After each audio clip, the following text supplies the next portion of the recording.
तो उधर श्री सूत जी महाराज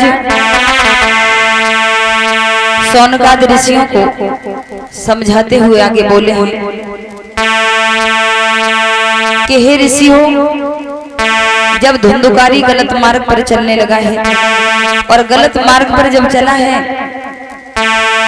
तो वेश्याओं के चक्कर में पड़ने से उसकी मृत्यु जब हो गई और जब मर जाता है, मरने के बाद ये प्रेत बन जाता है और मरने के बाद जब ये प्रेत बना भटकने लगा है और गोकर्ण जी जब लौट करके आए तो गोकर्ण जी महाराज ने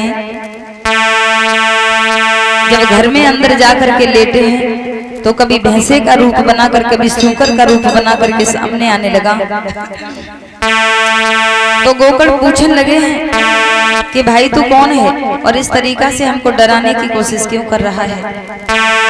लेकिन उस प्रेत को वाक शक्ति प्राप्त नहीं है, बोल नहीं सकता, और जब बोल नहीं पाया तो कुछ मंत्रों का प्रयोग किया और मंत्रों का प्रयोग जब किया है उस प्रेत को बोलने की शक्ति जब मिली तो वो प्रेत, वो भूत जो है धुंधुकारी, क्या बोला है, भैया मैं कोई और नहीं हूँ, मैं तुम्हारा ही भाई हूँ, मेरा नाम धुंधुकारी है।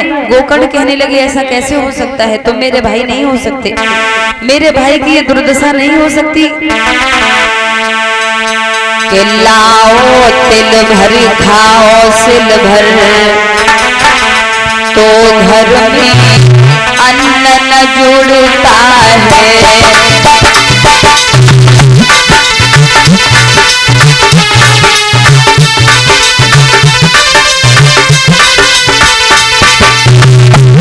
अगर हम कमा रहे हैं 100 रुपया, खर्च कर रहे हैं 200, तो कैसे जुड़ेगा धन घर में, कैसे गुजारा होगा। लाओ तिल भर खाओ सिल भर तो घर में अन्न न जुड़ता है।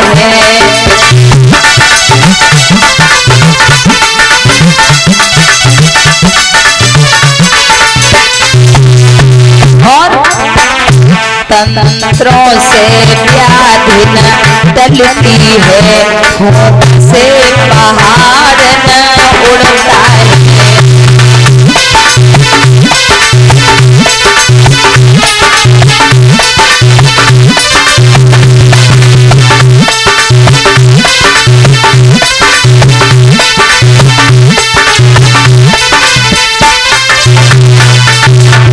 और बोला है वो प्रेत, भैया मुझे क्षमा कर दो, मैंने बहुत अपराध किए हैं, बहुत पाप किए हैं भैया। मैंने परिवार विनाश किया, अब तुम उद्धार करो भैया।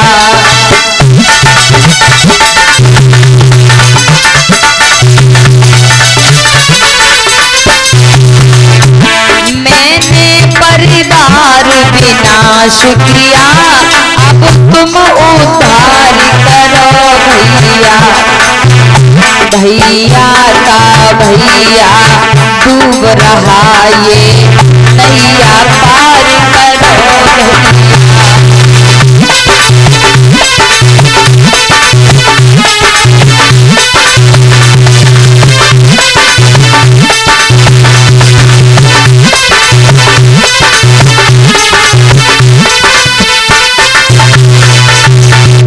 रो रो करके वो प्रेत जब कहने लगा है और बोला,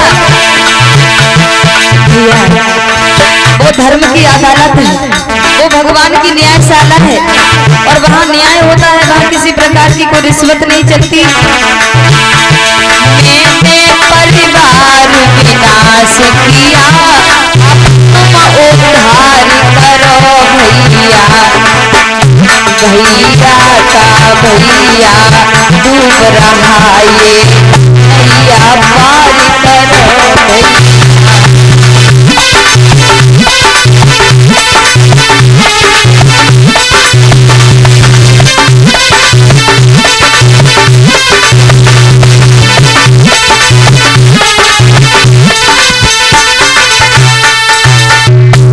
आज रो रो करके धुंधुकारी जब अपने मन की वेदना को कहता है और ये कहा कि मैं प्रेत योनि में चला गया भैया, और कैसे भी करके मेरा उद्धार करो, मेरा कल्याण करो भैया, ये आप ही कर सकते हो।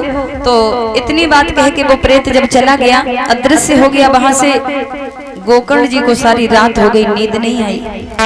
और जब नींद नहीं आई, सवेरा हुआ, सोचने लगे हैं कैसे मेरे भाई को मुक्ति मिले इस प्रेत योनि से।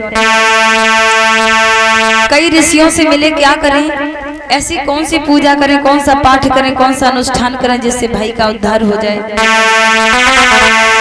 तो उसी समय कुछ भी उनको समझ में नहीं आया, तो गोकर्ण जी जो थे सूर्य भगवान के बड़े भक्त थे, तो इन्होंने सूर्य भगवान का ध्यान किया।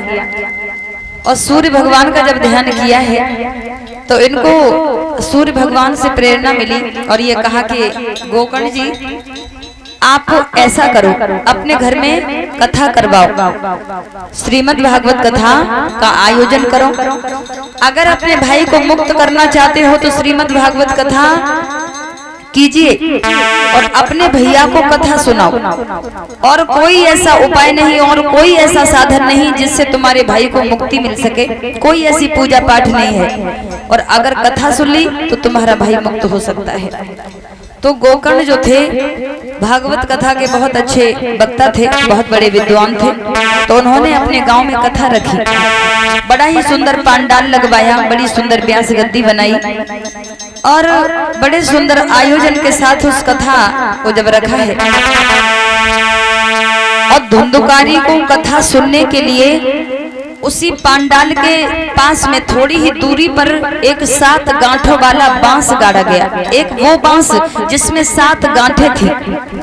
और ये 7 गांठें जो बताई गई हैं भागवत में, धुंधुकारी ने जिसके माध्यम से कथा सुनी, तो वो 7 गांठें कोई और नहीं, मनुष्य शरीर के अंदर 7 केंद्र होते हैं।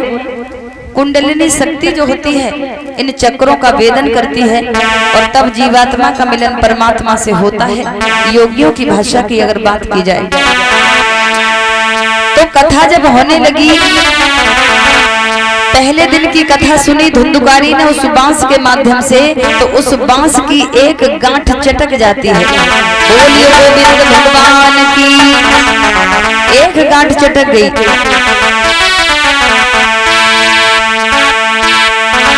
एक ही रोज की गाथा में वो बांस की टूट गई।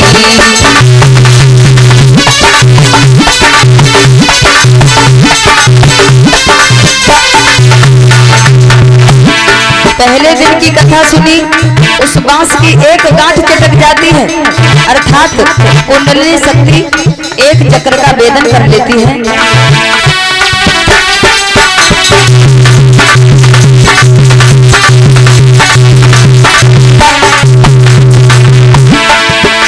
एक ही रोज की गाथा में वो बांस की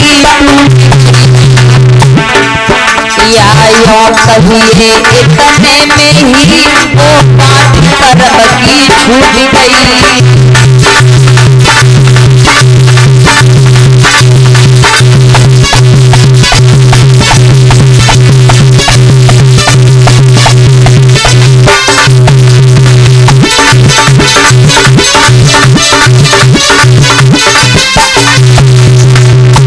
बारी बारी से गांठें चटकती जा रही है मेरे भगवत प्रेमियों। पहले दिन की कथा में एक गांठ, दूसरे दिन की कथा में दूसरी गांठ, तीसरे दिन की कथा हुई तो तीसरी गांठ चटकती चली गई। और जब 7वां दिन हुआ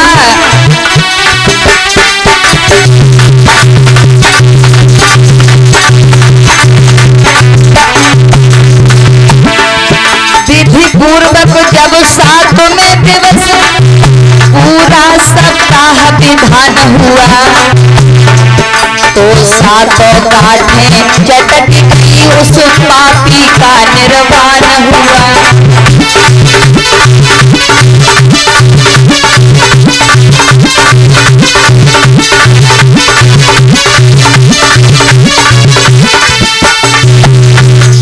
सातवें दिन कथा जब पूरी हुई और पूरी कथा जब संपन्न हो गई तो उस बांस की साथ गांठें चटक जाती हैं, अर्थात वो बांस फट जाता है और बांस फटने के बाद धुंधुकारी उसी जगह पर दिव्य रूप धारण करके प्रकट हो जाता है।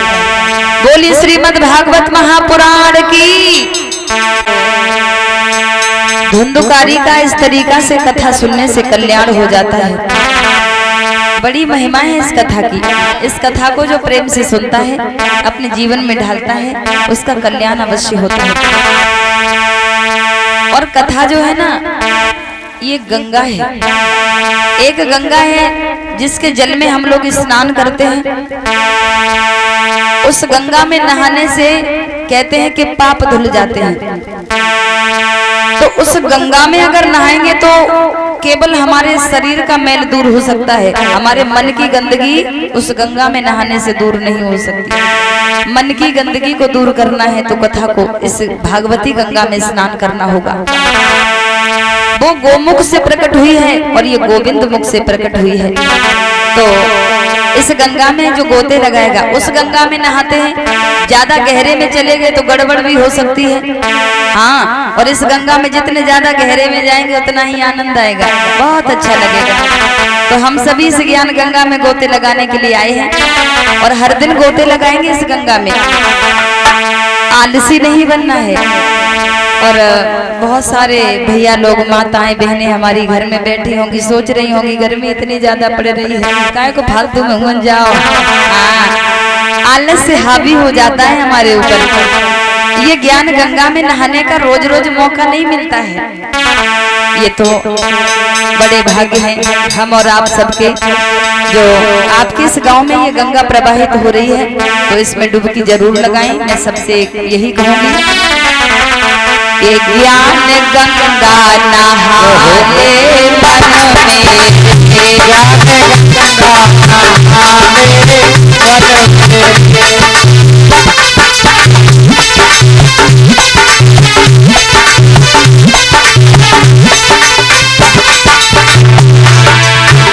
मन मेरे, मन मेरे, मन मेरे, मन मेरे, मेल मेल सारा बहारे नो मेरे, ओ मेरे सारा बहारे हो गया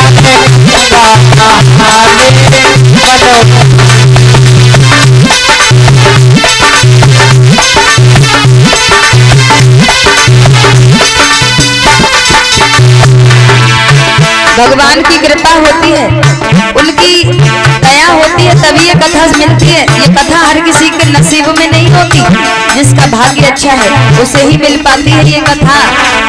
युग ऋषि ने हम सबको बुलाया, युग ऋषि ने हम सबको बुलाया, वो फिर से ज्ञान गंगा ले आया, वो फिर से ज्ञान गंगा ले आया। अब जब ज्ञान की गंगा बह रही है तो लाभ कुछ तो उठाने मेरे, लाभ कुछ तो उठाने मेरे, लाभ कुछ तो उठाने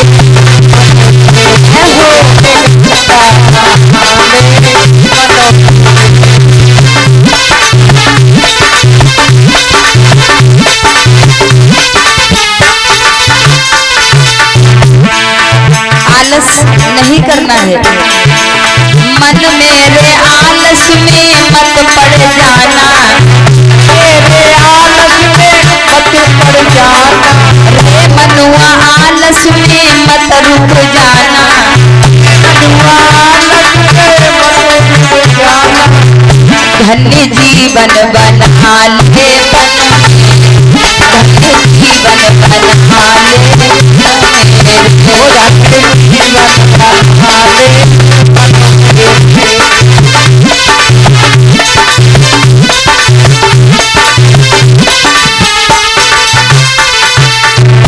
ज्ञान गंगा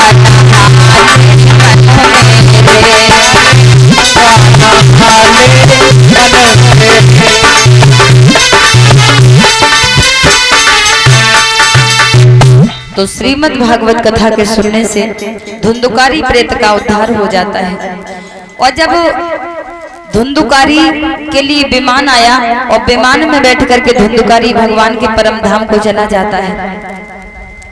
और धुंधुकारी जब भगवान के धाम को चला गया तो वहां बहुत सारे लोग कथा सुन रहे थे। आसपास के गांव से भी लोग इकट्ठे होकर के आते थे कथा सुनने के लिए। स्त्रियां भी बैठी हैं, पुरुष भी बैठे हैं, बच्चे भी हैं, वृद्ध भी हैं, सभी सुन रहे थे कथा। तो अब जैसे ही विमान में बैठ करके धुंधुकारी भगवान के धाम को गया तो वहां के जितने भी श्रोता थे सभी आकर के गोकर्ण जी से कहने लगे हैं, महाराज एक बात बताओ, ये तो गलत बात है। कथा तो हमने भी सुनी, पड़ोसी बोले हमने भी सुनी, स्त्रियां बोली हमने भी सुनी, पुरुष बोले हमने भी सुनी, लेकिन भगवान ने केवल धुंधुकारी के लिए विमान क्यों भेजा? कथा तो सबने सुनी है, भगवान की कृपा तो सबके ऊपर बराबर होनी चाहिए, ये तो गलत बात है। तो गोकर्ण जी महाराज उन श्रोताओं को समझाने लगे हैं कि श्रोता बंधुओं एक बात बताएं, कथा तो आप सबने सुनी है, लेकिन किसने किस भाव से सुनी है वो तो वही जाने। कथा हमको वही देती है, जिस भावना को लेकर के हम कथा में आएंगे हमको वही मिल जाएगा। इसलिए कथा सुनने जब आए तो मन में अच्छी भावना रखें, किसी से घृणा ना करें, किसी से नफरत ना करें। यहाँ कोई पराया नहीं है, सब अपने हैं, सबसे प्रेम करें। भगवान को अगर पाना है तो प्रेमी बन जाइए। तो समझा करके कहा श्रोता जो होते हैं वो कई प्रकार के होते हैं, हर श्रोता एक जैसा नहीं होता है। 3 तरह के श्रोता हम आपको बताएं भैया, माता बहनों, श्रोता 3 प्रकार के मैं आपको बता रही हूँ। पहले नंबर का होता है, प्रथम श्रेणी का वो होता है श्रोता जो बड़े प्रेम और भाव, बड़े एकाग्रता से कथा को सुनता है। जैसे कि हमारे यहाँ के सभी श्रोता बंधु बहुत अच्छे हैं, बड़े प्रेम और भाव से कथा का श्रवण पान कर रहे हैं। और दूसरे नंबर का होता है सरौता। बोले महाराज ये क्या होता है? तो सरौता माने वो कथा पांडाल में आया और उसने कथा पांडाल में आते ही कमियों को निकालना शुरू कर दिया। कभी पांडाल में कमी दिखाई दे रही है, कहीं साउंड में कमी दिखाई दे रही है, कहीं व्यास गद्दी में कमी दिखाई दे रही है, कहीं व्यवस्था में कमी दिखाई दे रही है। वो पूरे टाइम कमी के चक्कर में रहता है, कहीं कमी नजर आए और हम अपनी बात को कह दें। दूसरे नंबर का होता है वो पूरे टाइम कथा नहीं सुनेगा, वो फालतू की बातों में उसका दिमाग चलेगा, फालतू की बातें करेगा, फालतू के विचार दिमाग में लाएगा, अच्छी ना सोचेगा ना बोलेगा। और तीसरे नंबर का कौन होता है महाराज? तीसरे नंबर का होता है सोता। वो जैसे ही कथा पांडाल में आया और मैंने ऐसी जगह देखी जहां उसकी पीठ जरा ठीक से लग जाए और 3 घंटा की नींद पूरी हो जाए। तो कौन सा श्रोता बनना है, कौन सी श्रेणी में आना है हमको? यहाँ के श्रोता बंधु तो बहुत अच्छे हैं, बहुत प्रेम और भाव से कथा को सुनते हैं। बोलिए आनंद कंद भगवान की। तो आज सभी श्रोताओं का संग का समाधान किया है गोकर्ण जी महाराज ने। तो ये कहा कि धुंधुकारी भगवान अपना विमान भेज करके बुला लेते हैं और हमारे साथ ऐसा ऐसा किया। तो कहने लगे हैं कि मान लीजिए, चलो पहली बात तो आप लोगों ने इस भाव से कथा नहीं सुनी कि आपको भी मुक्ति मिले। धुंधुकारी ने केवल मुक्ति के लिए कथा सुनी तो वो मुक्त हो गया। जैसा भाव लेकर के कथा में आओगे भगवान हमको वही दे देंगे। और मान लीजिए बाई चांस अगर भगवान ने विमान भेज भी दिया तो कौन कौन जाए को तैयार है? कोई है जाए को तैयार है? ये माया मोह में ऐसे फंस गए हैं, घर परिवार नाती पोते रिश्तेदार, ये परिजन वो परिजन, ये मोह माया हमसे नहीं छूटती, कोई जाने को तैयार नहीं है। तो गोकर्ण जी महाराज से शंका का समाधान सब श्रोताओं का हुआ है और सभी श्रोता जो थे अपने अपने